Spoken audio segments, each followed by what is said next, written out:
A late-night hailstorm sent baseball-sized wrecking balls crashing through windows and roofs across the Denver metro area. Today, they're tallying up the damage. An embattled prosecutor scores a lethal own goal. Her comments about a murder suspect resulted in the murder charges being dropped altogether. GOP candidates for an eastern Colorado congressional seat get feisty in our debate. We've got the highlights.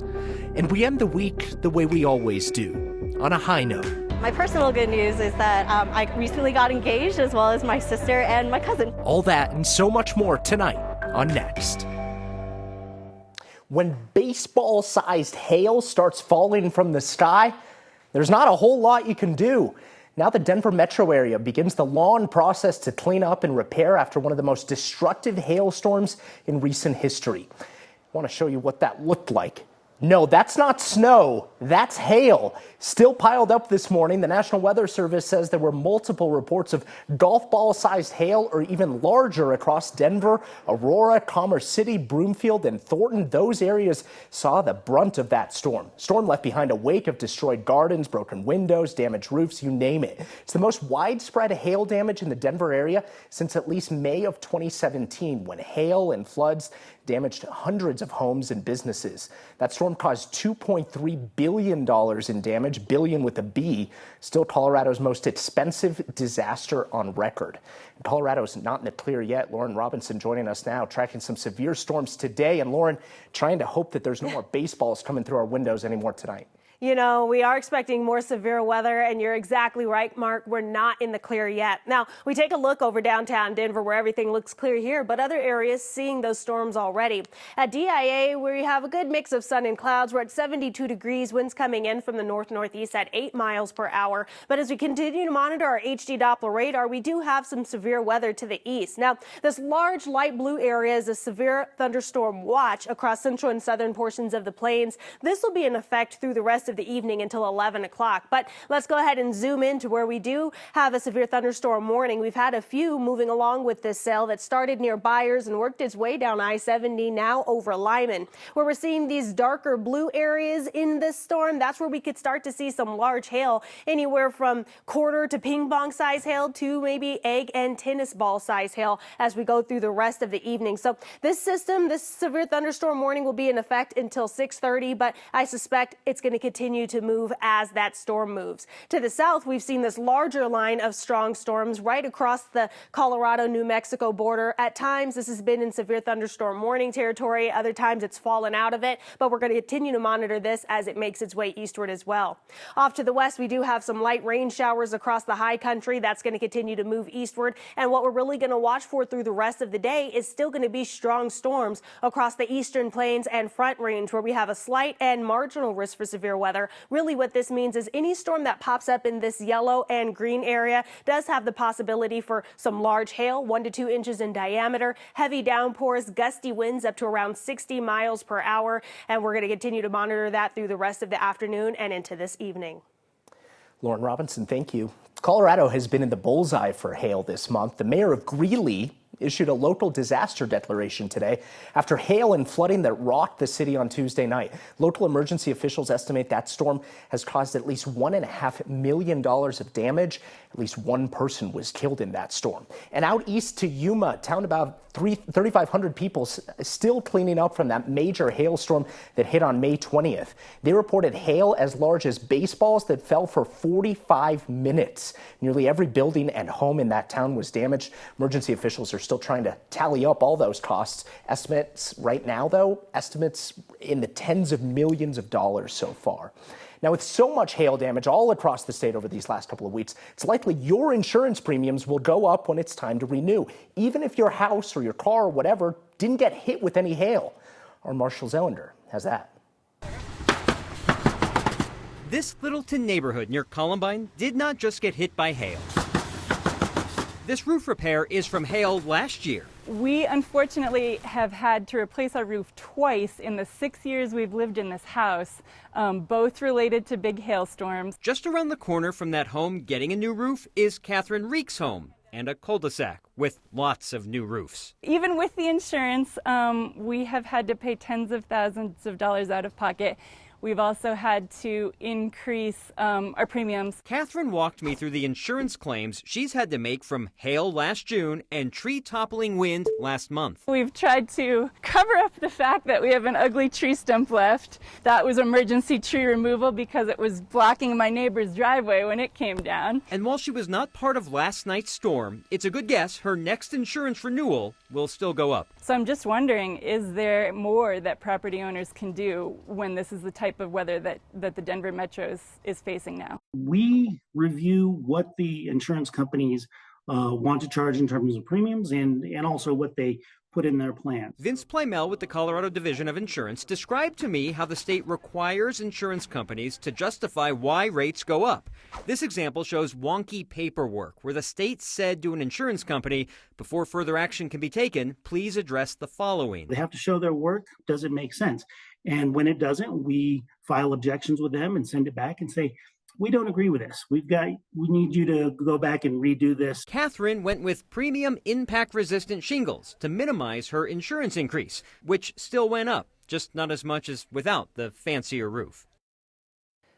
Catherine was curious about hail protection for your home, similar to how we talk about wildfire mitigation. The idea that the more you do proactively could save you money. Well, the Division of Insurance tells me they're going to have a series of stakeholder meetings with the public, the community. One is on June 12th about home hardening programs. That's kind of like putting this impact-resistant roof on your home. Sure. But is home hardening mean like if you get tennis ball and baseball size hail, I don't know what kind of shingles you're going to have on your roof that are going to withstand that. So I don't know that hail has come the way of like you trim 30 feet away from your home and you're protected. People aren't putting a giant tarp or a trampoline above their roof. That was a good idea. Yeah. We were talking about that. Put a trampoline. Yeah, that would work. So we got Yuma, we got Greeley. Now we have the metro area getting hit with a lot of hail. What is the state saying about climate change? Like, can we expect to see more of this in the future? I found it interesting that when the state put out its kind of advice tips this morning, the very first part was climate change is what this is dealing with. So that's a political conversation now, Sure. I believe, science and politics, of expect your rates to look like this in the future because the climate is changing. Yeah. And almost saying like, there's nothing we can do about that. Unless you put a giant trampoline above your roof. I like that idea. We'll see. Marshall, thank you. So now the process starts of trying to figure out how much exactly this storm is costing. Roofers, auto body shops, insurance companies, all about to get real busy. But the full cost will actually take a long time to figure out. Our Kelly Renke is live in Commerce City this afternoon where those golf ball-sized, baseball-sized hail fell from the sky. Those caused some damage, Kelly. Yeah, Mark, you did not want your car parked outside last night if you lived in this neighborhood. We are just south of Commerce City. Check out this car. This is a street where I'm not kidding. It's like every other car has damage like this. They have the cracks all over the windows. You even got businesses that have been patrolling this area, leaving their business cars, letting people know that they can offer services. This car also has a bunch of dents on the roof. And just behind this car, we also have this other Porsche that has the same type of deal. It's going to take some time for us to really know how much this storm is going to cost. It's going to take several days. We have to have the cars that need to go to the body shops. We need the adjusters coming. But the governor's office says the state is working with local emergency managers to do damage assessments. Those reports will determine if any state declaration will be made, but damage to homes, Mark, largely covered by insurance and likely not eligible for those federal disaster programs. Yeah, we've seen in places like Yuma that happened 10 days ago now almost that they're still tallying up all these damages. Hey, if that Porsche behind you, if they need someone to sell it to, just let me know. Yeah, sure. Yeah, give us a call. Okay. We'll fix it up for it. Thank you, Kelly. A prosecutor's job is usually to try and convict criminals, but District Attorney Linda Stanley down in Fremont County is actually helping people facing extremely serious charges walk free. A judge just dropped a first-degree murder charge for a man accused of killing a baby because Stanley did a TV interview disparaging the suspect as she was prosecuting him. William Jacobs was accused of killing a 10-month-old baby that he was supposed to be babysitting. A couple months after the charges were filed, Stanley sat down for an interview in her office with our partners down in Colorado Springs, KRDO TV. In the interview, she attacked the suspect that she was prosecuting. Kind of want to hear what she's got to say. He has zero investment in this child, zero. He's watching that baby so he can get laid. That's it. Without the caring factor, without the love factor, then it's The baby's a pain in the. Yep. Judge ruled that Stanley's comments violated the defendant's right to due process, and all charges were dropped this week. Yes, that is a "will trade legal advice for tacos" sign behind the district attorney sitting there at her desk. She might need some legal advice. Stanley's facing a trial at the Colorado Supreme Court next month to decide whether she should keep her law license. She's accused of launching a secret investigation into a judge in another case for retribution for his rulings. We want to say a quick thank you for all that you've done this week to support food insecurity for thousands of Logan County residents, to help them make sure that they don't go hungry. Making sure that a nonprofit out there in Logan County doesn't get wiped out the next time severe weather hits, like we've seen a lot this week. Here's Kyle with an update on this week's Word of Thanks. This week's Word of Thanks microgiving campaign sits at the intersection of two seemingly unrelated issues that we talk about a lot on Next: hunger in Colorado and increasing concern about power outages, preemptive and accidental. This week, we're supporting Logan County's food bank as they raise money to install a backup commercial generator. They're worried that they could lose tens of thousands of dollars worth of food if they have a prolonged power outage. The community in and around Sterling relies on the nonprofit Cooperating Ministries Food Bank, as they have for 40 years now. As they told me recently, they can't be in a crisis and help people who are also in some kind of a crisis in their life. So to join me and a bunch of others in donating to help them get that generator up and running, scan the QR code on your screen or text the word "thanks" to 303-871-1491. We'll send you a link where you can give once this week, or if you want, join the more than 2,600 Coloradans who have set up a monthly donation to the Word of Thanks Fund so you can support every nonprofit cause we feature. Thank you. Do you like to answer the question, or would you like to talk about Liberty scores? You can answer the question, ma'am. It's okay.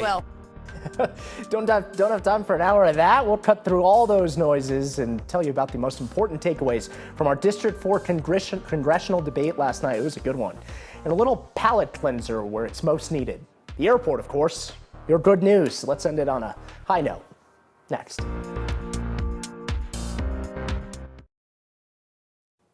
Colorado's 4th congressional district, which covers most of the eastern half of the state, is likely the safest Republican seat in the state. That doesn't mean the GOP primary to replace Congressman Ten Buck has to be boring, in fact, boring at all. Here's Kyle with the top 5 takeaways from a feisty debate last night on 9 News. Here are 5 of my takeaways from the Republican primary debate for Colorado's 4th congressional district. Number 5, all the Republican candidates are all in for Donald Trump, with a bit of an asterisk. Now, unsurprisingly, everyone said that they would still vote for Trump, even as a convicted felon. Absolutely. Everyone on stage is raising their hand. But only Congresswoman Lauren Boebert said she would still vote to overturn the 2020 election to keep Trump in power. That was a vote she actually cast in 2021. Takeaway number 4. Some fellow Republicans are warning that nominating Boebert could cost Republicans this safe seat, like it nearly cost them Boebert's last safe seat. I do think it is vulnerable. I think the day of that will never happen in Colorado is long gone. And I think it's time that we have someone in this seat, which is one of the reasons why I'm running, where we can rebuild the party, where we can make it the big tent again. But only some of them thought that she had a realistic chance of losing in November in what is Colorado's safest Republican seat in Congress by far. Number 3. Most of the Republican candidates support Trump's mass deportation plan, but they were hesitant to talk about the details. Trump says he'll deport 17 million people who are in the country without authorization. It's estimated that is at least 150,000 people in Colorado. But the candidates didn't really want to talk about what that would look like inside the cities and towns of the 4th congressional district. Trump has said he'll use local police, National Guard, and the military if necessary to round people up. This wouldn't just be clearing migrant shelters in Denver. The Migration Policy Institute estimates that about half the unauthorized immigrants in Colorado have been here for more than 15 years. Takeaway number 2. Congresswoman Lauren Boebert says she would have killed the infrastructure projects in Colorado that she's currently taking credit for if it was up to her to be the deciding vote. Boebert often takes credit for projects and bills that she votes against, simultaneously getting credit from conservatives for opposing the spending while getting praise in Colorado for bringing home those federal dollars. If you were the deciding vote, would you still have voted no and killed all of those projects in Colorado that you now take credit for. Yes, and I would have worked for a Thank you very much process. I would have worked for for a process to get those over the line, but I worked to get those in, and I have had over 80 initiatives signed into law through the appropriations process. I appreciate the direct answer. Thank you very much. Yes. Takeaway number one. So Boebert is the presumed frontrunner in this race. And it's not clear that the other candidates have done anything or are even willing to do anything to change that situation. It might not even be possible in such a crowded field where the anti-Boebert vote will be split up. And I'm the only person. Would you like to answer the question, or would you like to talk about Liberty scores? You can answer the question, ma'am. It's okay. Will. Boebert faced pointed questions from her opponents and from us as moderators. Whether she delivered satisfactory answers or even answers at all, that's up to voters to decide. But she never backs down from a fight. And like her political idol Donald Trump, Boebert has the ability to paint herself as the victim of situations, even situations of her own making. It's not clear that anything in this fiery debate changes the dynamic of the race. So that alone makes it a good night for Congresswoman Lauren Boebert.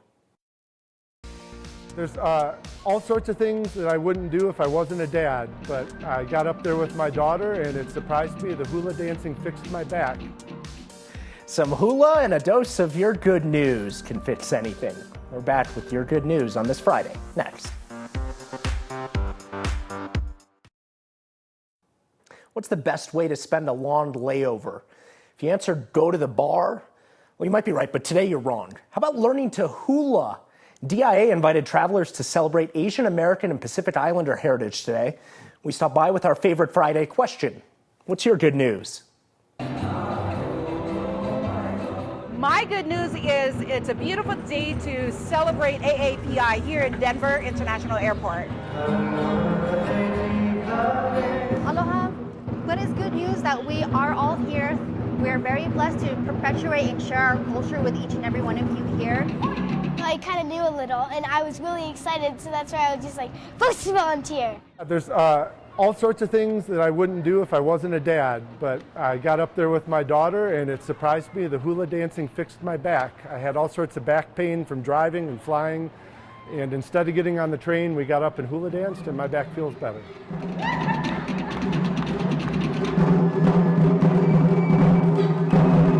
I'm sure some of them might feel a little annoyed, especially if they're trying to sleep in the hotel, but hopefully they enjoy it. It's something different. You don't see this at all airports, so I'm really hoping they take some time and enjoy the music. Our group good news is that we're going to be playing at Cherry Blossom Festival, and my personal good news is that I recently got engaged, as well as my sister and my cousin.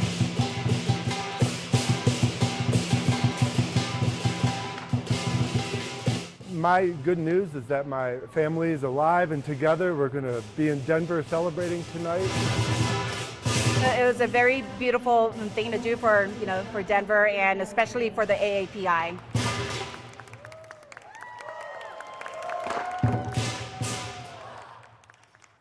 How cool is that? A little performance during your layover, and got a little shaky with it. We're back with your feedback next. Our feedback tonight is a flashback to 2018. Earlier in the program, Marshall interviewed Catherine Reek about how to protect yourself from hail and insurance increases and all that stuff. Well, she has a history with this show. 5.5 years ago, Catherine's husband shared with us on social media that they were watching Next while Catherine was in labor. Catherine, Matt, and now 5-year-old Rosie, thank you for being a lifelong Next fan.